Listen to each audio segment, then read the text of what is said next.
Good morning to all. Welcome back to our YouTube channel. Today we are going to discuss about the topic, the first topic of statistics. Concept of economics and significance of statistics in economics. ये second part है आपका +1 में. First of all जैसे इसमें जो concept of economics है वो already आप माइक्रो इकोनॉमिक्स में पढ़ चुके हैं. जैसे कंज्यूमर किसे कहेंगे, कंजप्शन किसे कहेंगे, what do you mean by the economics. Economics क्या होती है? Economics is a science of wealth. यानी इकोनॉमिक्स की स्टडी हम क्यों करते हैं? Economics is related to the human behaviour. ये मानव जीवन से रिलेटेड होती है. Human behaviour are changeable. तो इसमें सारी जो प्रॉब्लम क्रिएट होती हैं वो क्यों होती हैं? क्योंकि human wants are unlimited and the resources are limited by which we can satisfy our wants and the resources have alternative uses. So we can choose between the unlimited wants and limited resources. इन दोनों में से हमें choose करना पड़ता है. तो इसीलिए जो चॉइस, स्केर्सिटी यानी ये सारी जो प्रॉब्लम्स हैं इसी के कारण अराइज होते हैं. उनका मेन रीजन क्या होता है? Because of the scarce resources and resources have alternative uses in comparison of our wants. इसमें जैसे इसको दो पार्ट्स में डिवाइड किया जाता है, micro economics and macro economics. Micro economics in which we studies the individual units, यानी जिसमें हम इंडिविजुअल यूनिट्स की स्टडी करते हैं, स्मॉल यूनिट्स की स्टडी करते हैं. These are called the micro economics. और macro economics in which we studies the economy as a whole economy. यानी अगर हम पूरी अर्थव्यवस्था की स्टडी करते हैं then these are called the macroeconomics. उसके बाद इसमें छोटे छोटे कॉन्सेप्ट हैं. कॉन्सेप्ट ऑफ इकोनॉमिक्स, कंज्यूमर कौन होता है? वो कंज्यूम्स, वो purchases goods and services for satisfying their wants, consumption, production, producer, income. तो ये सारे जो कॉन्सेप्ट है. अब इसमें जो मेन कॉन्सेप्ट है, जो हमारा ये पार्ट है स्टैटिस्टिक, इसको हिंदी में कहा जाता है अर्थशास्त्र. अर्थ यानी स्टैटिस्टिक का मतलब होता है सांख्यिकी. सांख्यिकी यानी जिसे संख्याओं के रूप में व्यक्त किया जाता है. तो what do you mean by the statistic? Statistic means quantitative facts and finding, यानी in which we studies only the numerical facts and finding. यानी जिसमें हम केवल न्यूमेरिकल फैक्ट्स की स्टडी करते हैं. We does not study the qualitative facts, यानी जिसमें हम जो गुणात्मक तथ्य होते हैं, जैसे इंटेलिजेंसी है, हायर है, लोअर है, इंक्रीज और डिक्रीज है, हाईएस्ट लोवेस्ट है. तो इस प्रकार के वर्ड्स की स्टडी नहीं करते हैं, बल्कि जिन संख्याओं को या जिन इकोनॉमिक प्रॉब्लम्स को हम एज ए नंबर्स के रूप में डिफाइन करते हैं, these can be studied in statistic. अब हमारे सामने क्वेश्चन अराइज होता है कि हम ये quantitative facts and finding gain कैसे करते हैं. तो इसमें जो टेक्निक, स्टैटिस्टिक में जो टेक्निक्स या मेथड अप्लाई किए जाते हैं, यानी उनके द्वारा हम ये डाटास को कलेक्ट करते हैं. हमें डाटास कलेक्ट करने की रिक्वायरमेंट क्यों होती है?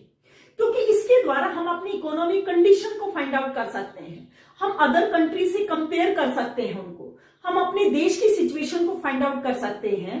तो इट मीन्स इसमें जो टेक्निक या मेथड है, इसमें 5 स्टेजेस डिफाइन की जाती हैं कि how we can collect the datas. Datas को कलेक्ट कैसे किया जाता है? And when the datas are collected then these are the raw datas. यानी जब डाटास को कलेक्ट किया जाता है तो ये रो डाटास होते हैं, क्रूड फॉर्म में होते हैं, अनऑर्गेनाइज होते हैं. तो उसके बाद क्या किया जाता है? इनको क्लासिफाई किया जाता है, इनको ऑर्गेनाइज किया जाता है अकॉर्डिंग टू देयर कैरेक्टरिस्टिक्स. उसके बाद इनको प्रेजेंट किया जाता है with the help of tables and diagram. उसके बाद एनालिसिस किया जाता है. एनालिसिस में हम इसकी एवरेज वैल्यू फाइंड आउट करते हैं. इसके बाद interpretations of datas. Interpretations of datas में we can find out the percentage value of the datas, यानी डाटास को हम परसेंटेज के रूप में डिफाइन करते हैं. तो ये 5 स्टेजेस होते हैं जिसके द्वारा हम टोटल जो हमारी इकोनॉमिक डाटास हैं वो हम फाइंड आउट कर सकते हैं. लेकिन इसमें जो भी डाटास फाइंड आउट किए जाते हैं, these are only the average datas. क्योंकि ये चेंजेबल फैक्टर से रिलेटेड होता है, इसलिए हम कभी भी इसमें 100% एक्यूरेट डाटास कलेक्ट नहीं कर सकते. तो इसमें कोई भी इकोनॉमिक प्रॉब्लम जो हम नंबर्स के रूप में डिफाइन करते हैं, वो जो डाटास होते हैं वो केवल एवरेज डाटास होते हैं. तो स्टैटिस्टिक का जो सब्जेक्ट मैटर है उसको हम दो पार्ट्स में डिवाइड कर सकते हैं, as a plural statistic and singular statistic. तो इसमें हम एज ए प्लूरल स्टैटिस्टिक के रूप में पढ़ेंगे। What do you mean by the plural statistic? Plural statistic which can be defined in terms of numbers, यानी जिसको हम किसके रूप में मेजर्स कर सकते हैं, नंबर्स के रूप में, यानी क्वांटिटी के रूप में मेजर्स कर सकते हैं। These are called the plural statistic. और सिंगुलर स्टैटिस्टिक क्या होती है, यानी सिंगुलर स्टैटिस्टिक यानी जिसमें हम एज ए स्टैटिस्टिकल मेथड के बारे में फाइंड आउट करते हैं कि how we can collect the datas, collection of datas, organisation of datas, presentation of datas, analysis and interpretation of datas, यानी जिसमें स्टैटिस्टिकल मेथड या टेक्निक्स के बारे में हम फाइंड आउट करते हैं, उसका मेजरमेंट करते हैं। These are the singular statistic. अब हम इसमें प्लूरल स्टैटिस्टिक यानी जो नंबर्स के रूप में डिफाइन की जाती है।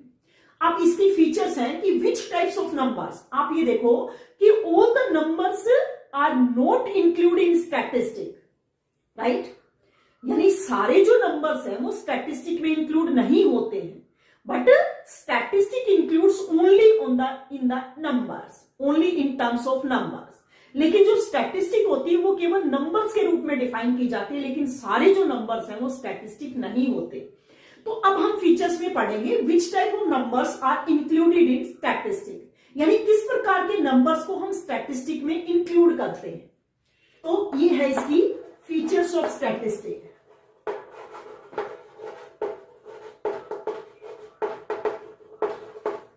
फर्स्ट है इसमें एग्रीगेट्स ऑफ फैक्ट्स।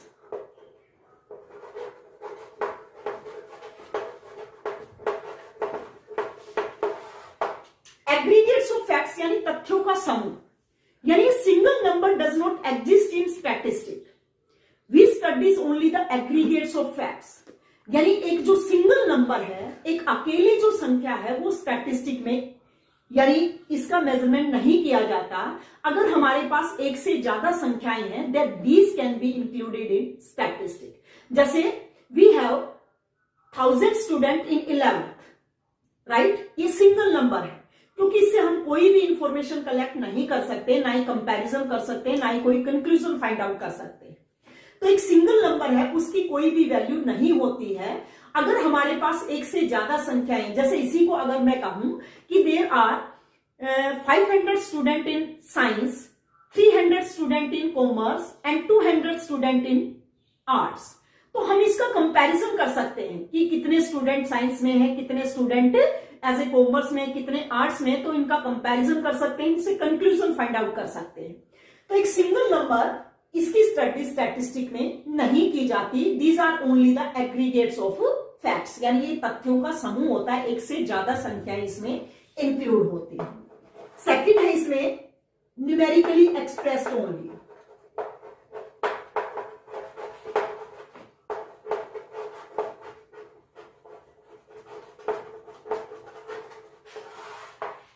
यानी स्टैटिस्टिक में जो भी स्टडी की जाती है, these are in terms only in the numbers, not in a qualitative facts, यानी इसमें केवल हम नंबर्स की स्टडी करते हैं।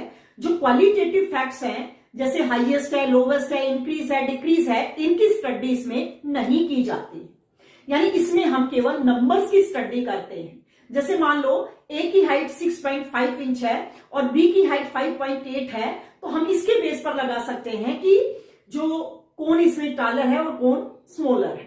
तो इट मींस इसके बेस पर हम उनका कंपैरिजन कर सकते हैं। तो इसमें हम केवल नंबर्स की स्टडी करते हैं, क्वालिटेटिव फैक्ट्स की स्टडी इसमें नहीं की जाती। नेक्स्ट है इसमें इसी से रिलेटेड एक हम कहते हैं एग्रीगेट्स ऑफ फैक्ट्स, यानी एक से ज्यादा संख्याएं इसमें होनी चाहिए, but placed in relation to each other, placed in relation to each other, यानी हम कहते हैं कि हमारे पास एक से ज्यादा संख्याएं होनी चाहिए, तभी हम उसकी स्टडी कर सकते हैं। लेकिन अगर वो एक दूसरे से रिलेटेड नहीं है, फॉर एग्जाम्पल जैसे हम लेते हैं कि ए व्यक्ति की जो इनकम है वो 60,000 है, बी व्यक्ति की जो हाइट है वो सपोज करें 5.8 इंच है, सी व्यक्ति की जो पॉकेट मनी है वो मान लो 200 रुपीज पर मंथ है, डी व्यक्ति की सपोज करें जो एक्सपेंडिचर है वो 5000 पर मंथ है, तो ये देखो एक से ज्यादा संख्याएं हमारे पास, but these are not related to each other, यानी ये इनमें कोई सिमिलरिटी नहीं पाई जाती। तो इसकी एक मेन फीचर्स ये भी है कि when the numbers aggregates of datas are studied then these are related to each other, वो एक दूसरे से रिलेटेड होने चाहिए। कि अगर हमारे पास इनकम से रिलेटेड डाटाज है तो सारे इनकम से रिलेटेड ही होने चाहिए, क्योंकि इनमें ना ही तो कंपैरिजन कर सकते हैं ना ही इनसे कोई कंक्लूजन फाइंड आउट कर सकते हैं। तो हमारे पास जो भी डाटास होंगे उनमें सिमिलरिटी होगी, then these can be studied in statistic, तभी इनकी स्टडी स्टैटिस्टिक में की जा सकती है। यानी हम कह सकते हैं different types of datas can not be studied in statistic, only we studies those datas which are similar to each other, यानी जो एक दूसरे से समानता रखते हैं, जो एक दूसरे के साथ रिलेटेड है, उन्हीं डाटास की इसमें स्टडी की जा सकती है। जैसे हमारे पास हाइट से रिलेटेड है तो सारे डाटास हाइट से रिलेटेड होने चाहिए, पॉकेट मनी से रिलेटेड है तो सारे पॉकेट मनी से रिलेटेड होने चाहिए, तभी उनमें हम कंपैरिजन कंक्लूजन फाइंड आउट कर सकते हैं। तो डिफरेंट टाइप के डाटास इसमें स्टैटिस्टिक में स्टडी नहीं किए जाते, वही डाटा स्टडी किए जाते हैं जो एक दूसरे से रिलेटेड होते हैं, राइट। द नेक्स्ट है इसमें affected by multiplicity of causes, affected by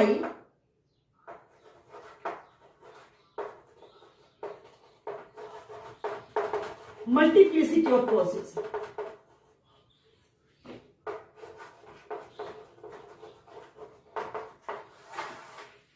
यानी इसमें एनी इकोनॉमिक प्रॉब्लम, इसमें कोई भी इकोनॉमिक प्रॉब्लम अराइज होती है, these are not affected by a single factor, these are affected by the multiple causes.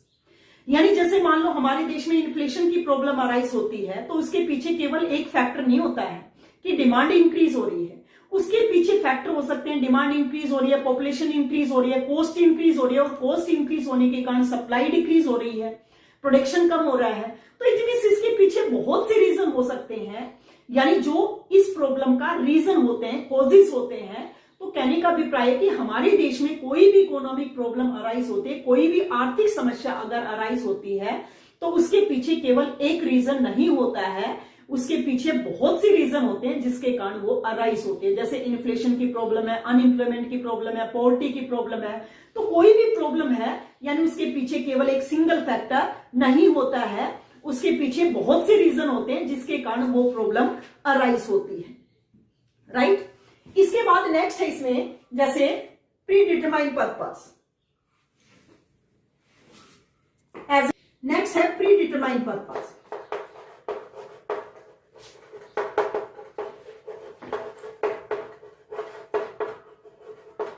और लास्ट है एस्टिमेटेड एंड इन्यूमरेटेड मेथड।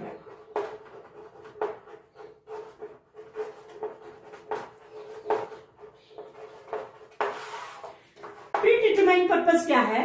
पूर्व निर्धारित उद्देश्य है, यानी if the investigator collect the datas then there is a predetermined purpose behind collection of datas, यानी datas को collect करने से पहले उससे पता होना चाहिए कि बाई विच पर्पस ही कलेक्ट द डाटास, कि किस पर्पस के लिए वो डाटास को कलेक्ट किया जाता है।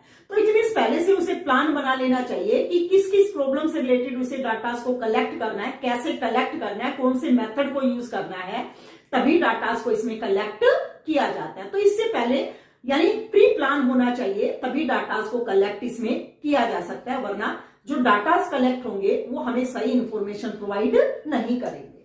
देन लास्ट है इसमें estimated and enumerated method. Estimated अनुमान लगाना, इन्यूमरेटेड गणक के द्वारा गणना करना, यानी इन्यूमरेटेड मेथड कब अप्लाई होता है? When the field of investigation is very small. अगर हमारे पास इन्वेस्टिगेशन का फील्ड काफी छोटा है तो हम काउंट करके भी बता सकते हैं कि हमारे पास कितने डाटास अवेलेबल हैं। तो it means the enumerated method can be applied when the field of investigation is very small, and the estimated can be applied method can be applied when the field of investigation is very large. अगर बहुत wide coverage हमारे पास होती है तो उस समय हम केवल एस्टिमेटेड मेथड का यूज करते हैं। जैसे मान लो कोई भी रैली फंक्शन वगैरह होते हैं, बड़े फंक्शन, तो उसमें हम काउंट नहीं कर सकते हैं, तो उस समय हम केवल अनुमान लगाकर कहते हैं कि लगभग 50,000 लोग यहाँ पर मौजूद हैं। तो उस समय हम उसमें एस्टिमेटेड मेथड का यूज करते हैं। तो कहने का अभिप्राय कि स्टैटिस्टिक में डाटास के लिए हम एस्टिमेटेड मेथड भी अप्लाई कर सकते हैं, इन्यूमरेटेड मेथड भी अप्लाई कर सकते हैं। ये डिपेंड करता है फील्ड ऑफ इन्वेस्टिगेशन लार्ज है या स्मॉल है, उसी के आधार पर हम डाटास को कलेक्ट करते हैं। तो ये सारे जो था कि इसमें आपने पढ़ा कि किस टाइप के नंबर्स को हम स्टैटिस्टिक में इंक्लूड करते हैं, उसके लिए क्या क्या इसकी फीचर्स होनी चाहिए जिसके बेस पर हम स्टैटिस्टिक की स्टडी कर सकते हैं। So that's all for today. For the further classes please connect our YouTube channel. Thanks and have a nice